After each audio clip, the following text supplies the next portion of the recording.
Tax से जुड़ी हर उलझनों को दूर करने के लिए लेकर हम हाजिर हैं आपका पसंदीदा शो टैक्स गुरु, जहां हम नियमों के दायरे में रहकर टैक्स बचाने के बेहतरीन तरीके आपको बताते हैं। नमस्कार, मैं हूं लक्ष्मण राय और इस बार हमारे साथ होंगी जानी मानी टैक्स एक्सपर्ट गौरी चड्ढा। गौरी, आपका स्वागत हमारे शो में। और गौरी और हम आपको अगले आधे घंटे तक ऐसी ऐसी बातें बताएंगे इनकम टैक्स के बारे में जो आप या तो नहीं जानते होंगे या फिर जानकर अनसुना कर देते होंगे, फिर आपको नुकसान होता होगा। इसलिए अगले आधे घंटे तक कहीं जाइएगा नहीं, क्योंकि शो में हम बताने वाले हैं कि आपके पास अगर आया है टैक्स डिमांड का पुराना नोटिस तो आपको 1 लाख रुपए तक के डिमांड से मिल सकता है छुटकारा। लेकिन कैसे? शेयर बाजार में निवेश करने की क्या है कोई सीमा जिसे पार करते ही आ सकता है इनकम टैक्स का नोटिस? टीडीएस में देरी पर एआईएस और 26AS मिसमैच से अगर टैक्स पेयर्स परेशान है तो कैसे दूर होगी ये परेशानी, बताएंगे इस शो में। लेकिन सबसे पहले शो की शुरुआत करें एक सबसे महत्वपूर्ण फैसले को लेकर के, जिसका ऐलान तो वैसे वित्त मंत्री ने बजट में कर दिया था, लेकिन उसकी बारीकियां अब इनकम टैक्स डिपार्टमेंट सामने ले लेकर के आ रही हैं। कई लोगों के मंसूबे पर पानी भी फिर गया होगा कि उनके पुराने टैक्स डिमांड के नोटिस जो है सो वापस हो जाएंगे, लेकिन अब लग रहा है कि शायद नहीं होगा। आपको याद होगा कि वित्त मंत्री ने कहा था कि 25,000 रुपये तक के टैक्स डिमांड के पुराने जो नोटिस हैं उनको वापस ले लेंगे और कुछ मामलों में 10,000 की सीमा रखी गई थी। लेकिन सारे टैक्स डिमांड के नोटिस ऐसे मामलों में वापस नहीं होंगे, उसकी कई सारे कैलकुलेशन है और बहुत ही तकनीकी तौर पे पेच है इसमें। तो आप ध्यान से सुनिए, गौरी से समझते हैं कि आपका टैक्स डिमांड का नोटिस वापस हुआ कि नहीं होगा। गौरी, अगर कोई मेरा दर्शक ये सुन रहे हैं इस शो को, अगर वो जानना चाहते हैं कि उनके पास टैक्स डिमांड का नोटिस आया है, तो पहले तो उन्हें बताएं कि क्या उस कैटेगरी में आएंगे जिन छुटकारा मिल जाएगा।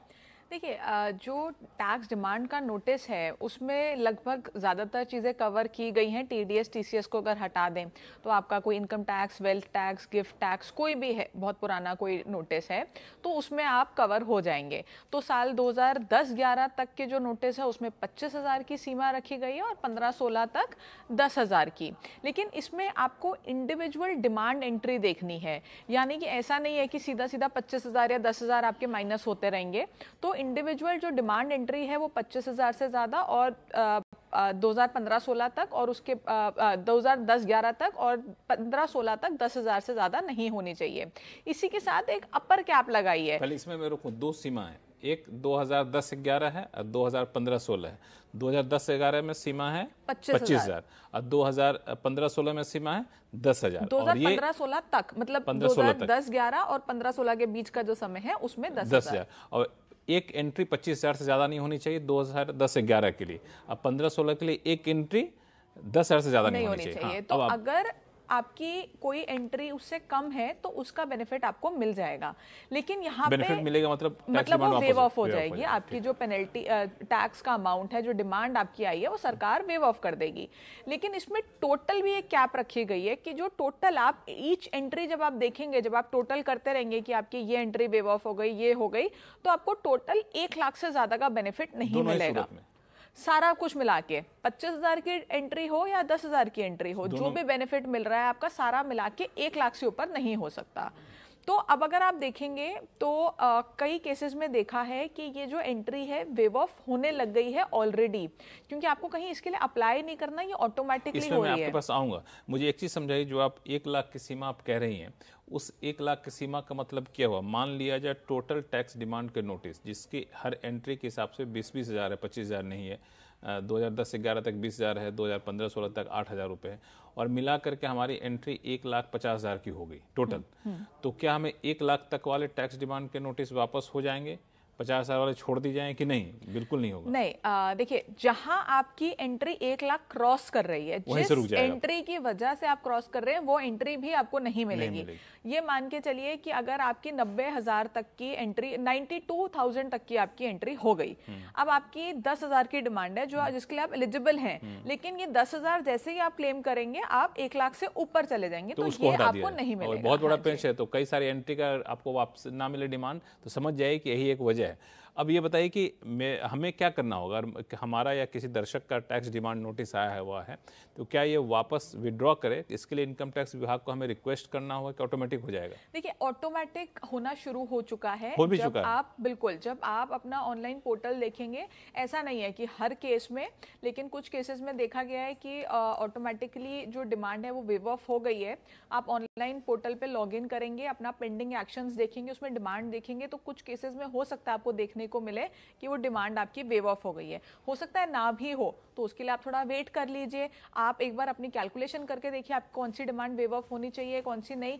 अगर आपको लगता है जेन्युइनली आपकी कोई डिमांड है जो वेव ऑफ होनी चाहिए और नहीं हुई अगले कुछ दिनों तक भी, तो आप ग्रीवेंस भी रेज कर सकते हैं, लेकिन उससे पहले आपको श्योर होना है कि वो डिमांड आपकी एलिजिबल है वेव ऑफ होने के लिए। चलिए, तो ये सारी चीजें हैं। कुछ और इसमें शर्तें हैं जो बताना चाहती हैं आप? मैं साथ में लक्ष्मण ये साथ में जोड़ना चाहूँगी, अक्सर लोगों का ये सवाल होता है कि जिन लोगों ने ऑलरेडी पे करी है उनका क्या होगा, और ये देखा गया है कि जिन्होंने जिनके रिफंड रोक दिए गए रिफंड रोक दिए गए। जब भी कोई ऐसी सरकार स्कीम लेके आती है, चाहे वो टीडीएस को लेके हो, लेट फाइलिंग ऑफ रिटर्न को लेके हो, एमसीए कंप्लायंस हो या कुछ भी हो, कहीं ना कहीं मुझे लगता है इसमें थोड़ी सी ईमानदार जो टैक्स पेयर्स होते हैं, पंक्चुअल होते हैं, उनको दिक्कत हो जाती है और वो सोचते हैं कि काश हमें ना ही जमा कराया होता। ये तो गलत बात है गौरी। इसमें तो फिर कई ईमानदार टैक्स पेयर्स इंतजार करते रहें कि शायद कभी ऐसी कोई स्कीम आ जाए। लक्ष्मण बिल्कुल करते हैं, कई लोग बोलते हैं हम अभी पे ही नहीं करेंगे, सरकार जब स्कीम लाएगी तब उसमें अवेल करेंगे। नहीं, तो इसमें तो इनकम टैक्स विभाग अगर आप सुन रहे हैं तो सोचिए कि ऐसे ईमानदार टैक्स पेयर्स को कुछ रिवॉर्ड तो करिए। हो सकता है कुछ भी वापस कर दिए ताकि उनको लगे कि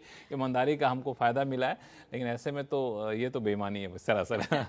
चलिए, लेकिन अच्छा लॉजिक है। हालांकि ये सारी बारीकियां हैं, तो इन बारीकियों का ख्याल रखिए। अगर आपके पास टैक्स डिमांड के नोटिस आ गए हैं, अगर आपका इन रिटर्न एडजस्ट कर लिया गया है, तो मुझे लगता है कि थोड़े से दिक्कत है, तब तो आपका एडजस्ट हो गया तो हो गया। लेकिन यह है कि पुराने टैक्स डिमांड के नोटिस से बहुत लोग परेशान थे। सीएनबीसी आवाज़ के पास कई सारे ऐसे शिकायतें आ भी रही थी, हम लोगों ने शो में कई बार उठाया भी था, और अंत में जाकर सरकार ने इसकी डिटेलिंग यहाँ पर लाई है और ऐसे लोगों को एक राहत देने की कोशिश की है। चलिए, अब शुरू करते हैं सवाल जवाब का सिलसिला। चलते हैं भिवानी, हरियाणा, जहाँ से नीलेश जैन साहब हमारे साथ फोन लाइन पर जुड़ चुके हैं। नीलेश जी नमस्कार। नीलेश जी, मेरी आवाज़ आ रही है आपको? हाँ जी। कैसे हैं आप? सर, मेरा सवाल ये था कि मैं जैसे जॉब करता हूँ और मेरी आईटीआर मैं खुद ही फाइल करता हूँ, तो पिछले कुछ सालों से एटीसी में डिडक्शन लेने के लिए मैं नेशनल सेविंग सर्टिफिकेट में इन्वेस्ट करता हूँ। तो उससे मुझे जो ईयरली जो भी मेरे को इंटरेस्ट मिलता है, तो वो मैं उसको अपनी टोटल इनकम में जोड़ के दिखाता था अभी तक। पर जैसे पिछले साल मैंने देखा कि AIS जैसे फाइल आने लग गई है आजकल इनकम टैक्स की वेबसाइट पे, तो उसमें उन्होंने क्या दिखाया कि पोस्ट ऑफिस ने मैच्योरिटी पे मुझे पूरे का पूरा इंटरेस्ट दिखा दिया एक ही साल के अंदर। तो अब मैं उसको जैसे आईटीआर में कैसे फाइल करूं सर? मतलब हर साल अलग अलग दिखाऊं या एक ही साल में मैच्योरिटी दिखाऊं? कई बार होता है, कई केसेस में होता है, एनएससी का इंटरेस्ट हो, बैंक का इंटरेस्ट हो, या कोई भी तरह का इंटरेस्ट के केस में ज़्यादातर ये कंफ्यूजन रहती है। तो जिस तरह आपने बताया कि आप जैसे जैसे आपको एनएससी का इंटरेस्ट मिल रहा था, आप हर साल उसको अपनी इनकम में जोड़ के दिखा रहे थे और उस पर जो टैक्स आपका बनता है आप वो पे भी कर रहे थे। लेकिन अब AIS में आपको मैच्योरिटी पे पूरा अमाउंट एक साथ शो हो रहा है। तो देखिए, आपको इस साल ऐसा तो है नहीं कि आपको जो आपने पहले इनकम दिखा दी, टैक्स पे कर दिया, वो सारा दोबारा दिखाना पड़ेगा और टैक्स पे करना पड़ेगा, ऐसा तो बिल्कुल नहीं है। तो जो, क्योंकि आप पहले टैक्स पे कर चुके हैं उस इनकम पे, तो जो आपका बैलेंस अमाउंट है जिस पे आपने टैक्स नहीं पे किया है, उसको अपनी रिटर्न में दिखा के आप टैक्स पे कर दीजिए। जहाँ तक बात है आपके AIS के मिसमैच और आपके जो रिटर्न में जो डिफरेंस आ रहा है बेसिकली उसकी, तो उसमें आप AIS में जाके फीडबैक में आप डालेंगे कि आपका ये अमाउंट जो है ये गलत है, क्योंकि आप ये पहले पे कर चुके हैं, तो उसमें कोई दिक्कत नहीं आएगी।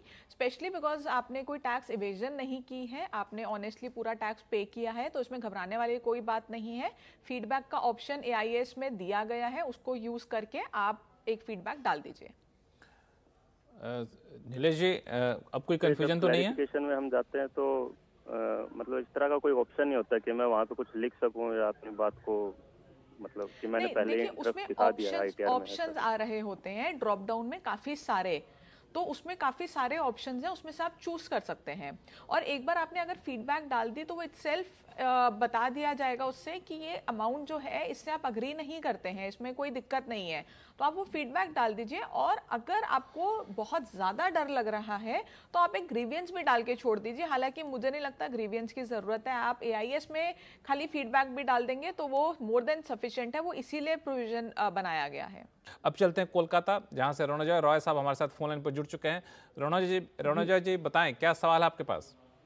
जी, मैं मेडिकल इंश्योरेंस के बारे में मेरा एक सवाल था। हाँ, बताएं। मैं इंश्योरेंस पे करता हूँ और मेरा जो DDO है वो एग्जम्पशन देने के लिए तैयार, पूरा जो प्रीमियम है उसके ऊपर एग्जम्पशन देने के लिए तैयार नहीं है। वो अच्छा। बोल रहे हैं कि सिर्फ बेसिक प्रीमियम के ऊपर ही मुझे एग्जाम्पशन मिलेगा, जो जीएसटी का जो पार्ट है उसके ऊपर एग्जाम्पशन नहीं मिलेगा। तो जितना मुझे जानकारी है वो तो टोटल प्रीमियम के ऊपर ही एग्जाम्पशन मिलना चाहिए।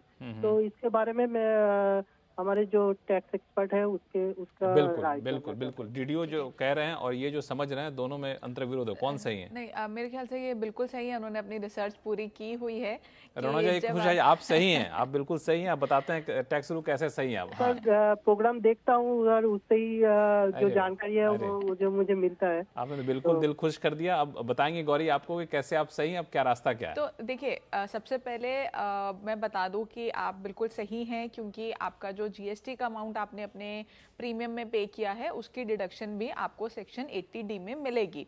अब आप पहले तो ये चेक कर लीजिएगा कि ऐसा तो नहीं हो रहा कहीं कि आपकी जो डिडक्शन का अमाउंट है, जैसे अगर आप 25,000 के लिए एलिजिबल हैं तो जीएसटी का अमाउंट ऐड करके वो उसके ऊपर जा रहा है। जहां तक मैं समझ पा रही हूँ ऐसा नहीं है, लेकिन आपको वो जीएसटी का अमाउंट क्रेडिट, आपको अमाउंट वो डिडक्शन में दे ही नहीं रहे, ये बोल के कि जीएसटी तो हम क्लेम ही नहीं कर सकते सेक्शन 80D में। लेकिन सेक्शन डी में आप जीएसटी का अमाउंट बिल्कुल क्लेम कर सकते हैं। तो पहले आप उनको रिक्वेस्ट कीजिए कि वो आपको इसका जो डिडक्शन है वो दें।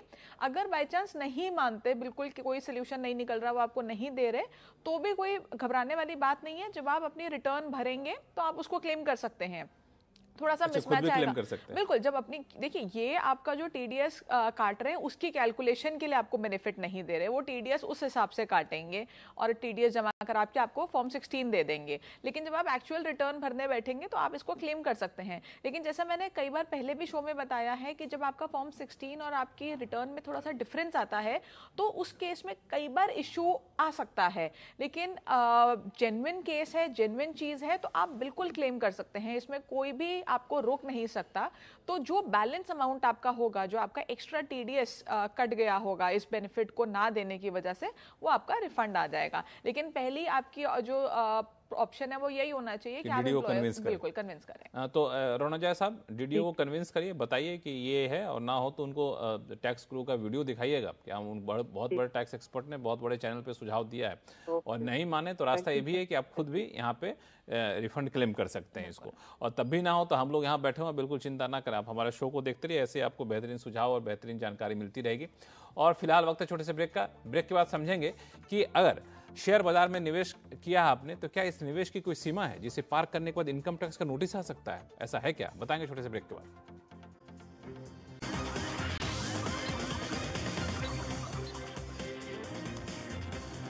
ब्रेक के बाद एक बार फिर से आपका स्वागत है। आप देख रहे हैं टैक्स गुरु, और आपके सवालों का जवाब देने के लिए हमारे साथ हैं जानी मानी टैक्स एक्सपर्ट गौरी चड्ढा। गौरी, लोगों के सवाल ने इससे पहले एक मुद्दा उठता है कई बार इक्विटी में निवेश करने को लेके। लोग शेयर बाजार को लेकर इन दिनों काफ़ी ज़्यादा आकर्षित होते रहते हैं, क्योंकि देखते ही रहते हैं हम कितने ज़्यादा डीमैट अकाउंट खुल रहे हैं, रिटर्न भी अच्छा खासा आ रहा है। तो कई बार ये सवाल उठता है क्या जितनी मर्जी चाहे उतना हम शेयर बाजार में निवेश कर सकते हैं? और क्या ऐसा भी होता है क्या कि ज़्यादा निवेश करें तो इनकम टैक्स विभाग की नज़र पड़ जाती है? बिल्कुल। देखिए, अगर हम इनकम टैक्स एक्ट को देखेंगे तो कहीं भी ऐसी कोई लिमिट नहीं दी गई है कि इससे ज़्यादा आप इन्वेस्ट नहीं कर सकते। तो आप जितना चाहें शेयर मार्केट में, डायरेक्ट स्टॉक्स में, म्यूचुअल फंड्स में आप इन्वेस्टमेंट कर सकते हैं, कोई भी उसमें दिक्कत नहीं है। लेकिन हाई वैल्यू ट्रांजैक्शंस में जो लिमिट दी गई है एसएफटी में, वो 10 लाख की लिमिट है। यानी कि अगर आप म्यूचुअल फंड, स्टॉक्स वगैरह मिला के 10 लाख से ज़्यादा आप इन्वेस्टमेंट कर रहे हैं तो वो उसमें आपकी रिपोर्टिंग होगी। अब ऐसा नहीं है कि आपकी रिपोर्टिंग होगी तो डेफिनेटली आपको नोटिस आ जाएगा। रिपोर्टिंग होगी तो आपके AIS में आपको दिखेगा कि ये ट्रांजैक्शंस आपने की हैं, ये आपकी हाई वैल्यू रिपोर्ट हुई है। अब इसमें आप देखिए कि अगर आप रिटर्न भरते ही नहीं हैं, या पिछले कई सालों से आप रिटर्न तो भर रहे हैं लेकिन 1, 2, 3 लाख की इनकम दिखा रहे हैं, और हर साल 15, 20, 25 लाख की आप इन्वेस्टमेंट करते जा रहे हैं, तो डेफिनेटली यहाँ पे कुछ गड़बड़ है। तो अगर आपने ज़्यादा निवेश किया है, आपकी सैलरी भी अच्छी है, आप रिटर्न भी उसको जेन्युइनली दिखा रहे हैं, टैक्स पे कर रहे हैं, कोई भी दिक्कत नहीं है। लेकिन अगर आप अपनी रिटर्न ठीक से नहीं भर रहे हैं, इनकम बहुत कम दिखा रहे हैं, इन्वेस्टमेंट्स बहुत ज़्यादा कर रहे हैं, तो ये मिसमैच आएगा। इस केस में आपको नोटिस आ सकता है और आपकी स्क्रूटनी भी हो सकती है। तो घबराने की बात सिर्फ तब है जब आपने टैक्स की देनदारी में कहीं कमी छोड़ी है। अगर आपने टैक्स की देनदारी में कोई कमी नहीं छोड़ी है, 10 लाख से ज़्यादा भी इन्वेस्ट किया है, कोई दिक्कत नहीं है, इसमें अपर लिमिट कुछ भी नहीं है, लेकिन सब कुछ टैक्स पेड मनी से होना चाहिए। बिल्कुल, इसका सीधा सा मतलब ये समझिए कि आप शेयर बाजार में निवेश करते हैं तो शेयर बाजार के रेगुलेटर सेबी है। इसका मतलब ये नहीं कि सेबी और इनकम टैक्स डिपार्टमेंट आपस में बातचीत नहीं करते हैं। इनकम टैक्स डिपार्टमेंट को पता चल जाता है कि आपने शेयर बाजार में कितना पैसा लगाया है, कितना रिटर्न कमा रहे हैं, और अगर ये मिसमैच होता है आपकी आमदनी से और शेयर बाजार में निवेश से, तब आपके लिए खतरे की घंटी है। इसलिए जब भी आप निवेश करते हो तो कोशिश यही होनी चाहिए कि रिटर्न पूरी तरह से दिखाएं, और जो निवेश करते हैं उसकी जानकारी आपको होनी भी चाहिए, और आप इनकम टैक्स विभाग को अलग अलग कॉलम में देते भी रहते हैं। इसका आप ख्याल रखिएगा। और अब चलते हैं वापस से सवाल जवाब का सिलसिला लेते हैं। यहाँ से सिलवासा से हेमंत चौहान साहब का एक सवाल आया हुआ है। हेमंत चौहान साहब ने ईमेल किया है। ये सवाल ये है कि इनके पिता जो हैं वो रिटायर्ड हैं, ऑफिसर हैं, और इनको सालाना 3,60,000 रुपये की पेंशन मिलती है, और उनको अपने गांव में एक पैतृक ज़मीन है जो पुश्तैनी ज़मीन है वो बेचनी है, जिसकी कीमत करीब 15 लाख रुपए की है। अब ये जानना चाहते हैं कि 15 लाख रुपए की ज़मीन अगर बेचते हैं तो टैक्स की देनदारी क्या बनती है, क्योंकि इनके पास पेंशन भी आ रहा होता है लेकिन पैतृक ज़मीन है, क्या होगा इनका? पैतृक मतलब पूरा पुश्तैनी है, उनके पिताजी से मिली है ज़मीन, पिछले विरासत में मिली है ज़मीन। तो देखिए, इसमें मैं आपको दो चीज़ें बताती हूँ। पहले तो अगर विरासत में मिली है कोई ज़मीन या कोई प्लॉट है, मकान है या कुछ भी है, तो उसमें कैसे होगा, और दूसरा वो किस तरह की ज़मीन है उस पर डिपेंड करता है। तो पहले बात करते हैं कि ये जो ज़मीन है ये एग्रीकल्चरल, अर्बन एग्रीकल्चरल लैंड है, क्योंकि आपने बोला गांव में है तो हो सकता है ये एग्रीकल्चरल लैंड हो, लेकिन हर केस में एग्रीकल्चरल लैंड नहीं होगा। एग्रीकल्चरल लैंड की डेफिनेशन इनकम टैक्स एक्ट में दी गई है, उस हिसाब से वो रूरल एग्रीकल्चरल लैंड होना चाहिए। अगर तो वो है और आप इसको बेचते हैं तो आपको कोई भी कैपिटल गेन टैक्स नहीं देना, क्योंकि इसको कैपिटल एसेट ही नहीं माना गया। अगर ये अर्बन एग्रीकल्चरल लैंड या नॉन एग्रीकल्चरल लैंड है तो इसकी जो टैक्स की देनदारी है वो अलग तरीके से होगी। इसमें आपका टैक्स बनेगा और आपको टैक्स बचाने के लिए जो प्रावधान इनकम टैक्स एक्ट में किए गए हैं वो लागू होंगे। अब क्योंकि आपको ये विरासत में मिली है, यानी कि आपने इसको नहीं खरीदा अपने पैसों से, आपके पिताजी ने या आपके दादाजी ने, या ये बहुत समय से चलती आ रही है वैसी एक ज़मीन है, तो इस केस में हम जब इस ज़मीन को आप बेचेंगे तो जो कॉस्ट ऑफ एक्विजिशन है, यानी कि अमाउंट जिस पे आपने खरीदा, वो होगा जो आपके पिताजी या दादाजी जिन्होंने एक्चुअल में खरीदा था उन्होंने कितने पैसे दिए थे। अब हो सकता है आपको वो शायद ना पता हो, और वो हो सकता है कि ये साल 2001 से पहले का हो। तो अगर ये साल 2001 से पहले का है तो हम साल 2001 को बेस ईयर मानते हैं। इनकम टैक्स एक्ट में पिछले कुछ साल पहले 2001 को बेस ईयर मान लिया गया था। तो आपको क्या करना है, आपको साल 2001 की एक वैल्यूएशन रिपोर्ट बनानी है ऑथराइज्ड वैल्यूएशन ऑफिसर से, और उसको साइन करा के अपने पास रखना है डॉक्यूमेंट्री एविडेंस। साल 2001 का जो सर्कल रेट होता है उसको भी आधार बना सकते हैं कि नहीं? देखिए, साल 2001 में तो सर्कल रेट का शायद कॉन्सेप्ट ही नहीं था, वो बाद में आया, लेकिन साल 2001 का जो आपका मार्केट रेट होगा उस पे आपका वैल्यूएशन ऑफिसर आपको वैल्यूएशन रिपोर्ट बना के देगा। अब आप उस साल 2001 की जो वैल्यूएशन ऑफिसर ने वैल्यू दी है उसको आप अमाउंट मानेंगे कॉस्ट ऑफ एक्विजिशन, और उसको आज की डेट में इंडेक्स करेंगे, यानी कि इन्फ्लेशन से उसको एडजस्ट करेंगे। उसका भी जो इंडेक्स होता है आपको वो ऑनलाइन इनकम टैक्स की वेबसाइट पे मिल जाएगा। उसको एडजस्ट करके फिर आप कैपिटल गेन टैक्स कैलकुलेट करेंगे। फिलहाल वक्त है छोटे से ब्रेक का। ब्रेक के बाद जानेंगे कि टीडीएस में देरी पर एआईएस और 26AS मिसमैच हो रहा हो तो उससे कैसे निपटें, बताएंगे छोटे से ब्रेक के बाद। ब्रेक के बाद एक बार फिर से आपका स्वागत है। आप देख रहे हैं टैक्स गुरु, और आपके सवालों का जवाब देने के लिए हमारे साथ हैं गौरी चड्ढा, जो जानी मानी टैक्स एक्सपर्ट हैं। गौरी, एक सवाल बद्री नारायण जी का आया है। बद्री नारायण जी ये कह रहे हैं कि इनकी बेटी का एम्प्लॉयर इनकी बेटी का एम्प्लॉयर उनकी बेटी को जो सैलरी देता है उस सैलरी में से टैक्स काट लेता है, लेकिन वो टैक्स इनको ऐसा लगता है कि सरकारी खाते में जमा नहीं कर रहा है। उनको क्यों ऐसा लगता है? क्योंकि एडवांस टैक्स के हिसाब से टीडीएस के हिसाब उनको मैच नहीं करता है, और एडवांस टैक्स की मोटी रकम भी भरनी पड़ती है। टीडीएस बेटी की एआईएस 26AS में रिफ्लेक्ट भी नहीं हो रहा है, तो क्या करना चाहिए? ये टाइम पे फॉलो नहीं कर पा रहे हैं, तो क्या कोई और रास्ता है? देखिए, हालांकि यूजुअली जब कंपनी टीडीएस काटती हैं तो वो उसको टाइम से जमा कराती हैं, क्योंकि उनको पता है कि अगर वो समय से जमा नहीं कराएंगी तो उनके ऊपर भारी इंटरेस्ट, पेनल्टी सब कुछ लगेगा। तो ऐसे बहुत कम केसेस होते हैं जब जो कंपनी है वो टीडीएस काट लेती है और जमा नहीं कराती। तो सबसे पहले तो आप अपना 26 टीडीएस काटती है तो बताती नहीं कहाँ पे काटा, किस अकाउंट से गया, देखिए, जब सैलरी आती है आपकी, सपोज करिए आपकी सैलरी 1 लाख रुपए है और उस हिसाब से आपका 10,000 15,000 कुछ टैक्स बन रहा है, तो वो 10-15,000 काट के आपको बैलेंस सैलरी दे देगी। तो आपके जो सैलरी स्लिप आएगा उसमें लिखा होगा कि आपका टीडीएस कटा है, तो आपको पता है कि आपका टीडीएस कितना कटा है। अब आप अपना 26AS चेक करेंगे, या IAS 26AS, उसमें उस कंपनी से आपको कितना टीडीएस रिफ्लेक्ट कर रहा है। जो आपकी ईमेल से समझ आया है कि वो अभी शायद रिफ्लेक्ट ही नहीं कर रहा।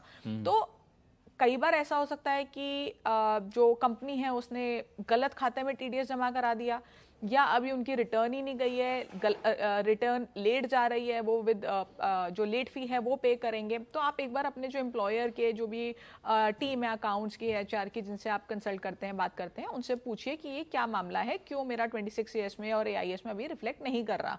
अगर वो बोलते हैं कि अभी करेगा, तो हो सकता है कि उन्होंने अभी रिटर्न जमा कराई हो, करने वाला हो, या अभी करा रहे हो, आप उनसे साफ साफ पूछ लीजिए। अगर वो नहीं जमा कराते, आपका फाइनेंशियल ईयर भी खत्म हो जाता है, वो जमा नहीं कराते, आपके 26AS और AIS में नहीं हो रहा, और आपको ये बात की श्योरिटी है कि वो टीडीएस काट रहा है और जमा नहीं करा रहा, तो आप जो असेसिंग ऑफिसर हैं उनको पहले अपने असेसिंग ऑफिसर के पास जा सकते हैं। और अगर अपने कंपनी के असेसिंग ऑफिसर का आपको पता लग जाता है कि उनका कौन सा वार्ड है, तो वहां पे भी जाके कंप्लेन कर सकते हैं।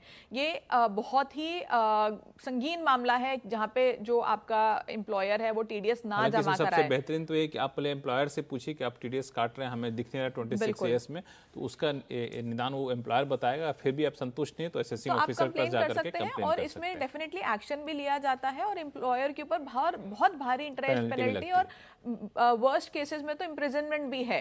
तो डेफिनेटली आपका टीडीएस जो है आपको वापस मिल जाएगा। हालांकि एम्प्लॉयर अक्सर ऐसा करता नहीं है, बहुत ही रेयर केस में ऐसे होते हैं। फिर भी कोई दिक्कत हो तो बद्री नारायण जी आप दोबारा संपर्क करिएगा। इन सब के बावजूद आपकी समस्या नहीं सुलझती है तो हम उसको सुलझाने की कोशिश करेंगे। गौरी, आपका बहुत बहुत शुक्रिया सभी सवालों का जवाब देने के लिए, वो भी बहुत ही आसान भाषा में। टैक्स गुरु में फिलहाल इतना ही। आपके पास कोई भी सवाल हो, चाहे GST से जुड़ा हुआ हो या फिर इनकम टैक्स से जुड़ा हुआ हो, आप हमें लिख भेजिए tax@moneycontrol.com पर। हाँ, सवाल के साथ अपना मोबाइल नंबर देना ना भूलें, क्योंकि मोबाइल नंबर रहता है तो आपसे सीधा संपर्क करके आपसे बातचीत कराता हूँ टैक्स गुरु से, जो आपके दूसरे भी सवाल होते हैं उसका भी जवाब दे पाते हैं। तो मोबाइल नंबर ज़रूर दीजिएगा और ईमेल करिएगा tax@moneycontrol.com पर। फिलहाल के लिए दीजिए इजाज़त। देखते रहिए CNBC आवाज़। नमस्कार।